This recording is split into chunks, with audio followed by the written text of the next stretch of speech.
মালদাগড়া বিধানসভার শিমলাপাল এলাকার ঘটনা, একবার ছবিটা দেখাই।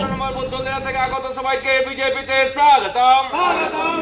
ভারত মাতা কে, ভারত মাতা কে, বিজেপি জিন্দাবাদ, বিজেপি জিন্দাবাদ।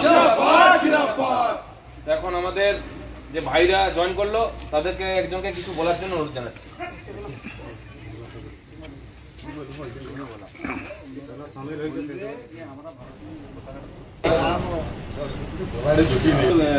বাঁকুড়া তৃণমূল চালেন বেশ কিছু যুবক বলে জানা যাচ্ছে। ওই জন্য আর তার সঙ্গে ভারতীয় জনতা পার্টির যাতে তৃণমূল ছেড়ে বিজেপিতে যোগ দিলেন বেশ কিছু যুবক বলে জানা যাচ্ছে। ভোটের আগে তারাও নতুন ভাবে উদ্বুদ্ধ হয়েছেন, তারা আগামীতে এগিয়ে যাবেন। বিজেপি প্রার্থী সৌভিক পাত্রের হাত ধরে যারা যোগদান করলেন কি জানাচ্ছেন শুনবো। সেই ফান্ড অনুযায়ী কোনো টাকায় কাজে ঠিকঠাক লাগে না। যে আমি পোস্টে থাকে না, আমি 2021 পর্যন্ত তৃণমূলের হয়ে কাজ করে এসেছি বুথ লেভেলে, এটাই।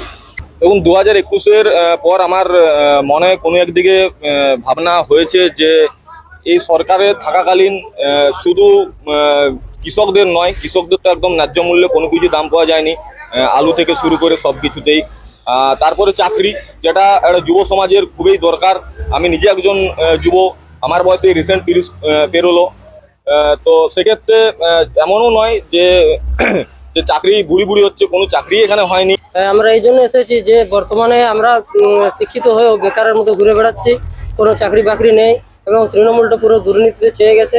এই জন্য আমরা তৃণমূল সরকার থেকে বিজেপি সরকারে যোগদান করতে এসেছি।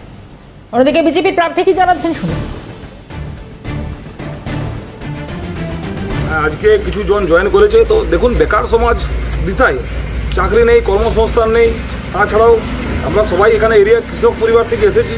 বিগত কয়েকদিন ধরে দেখছেন আমাদের আলুর কীরকম অবস্থা হয়েছে, তারই প্রতিবাদে জয়েন করলো। আজকে কালকে আসবেন অভিষেক ব্যানার্জি, সেজন্য আজকে কিছু জন জয়েন করলেন, উনি যাবেন, তারপর আরও আছে। এটা শুধুমাত্র একটা ট্রেলার, সিনেমা এখনও বাকি আছে।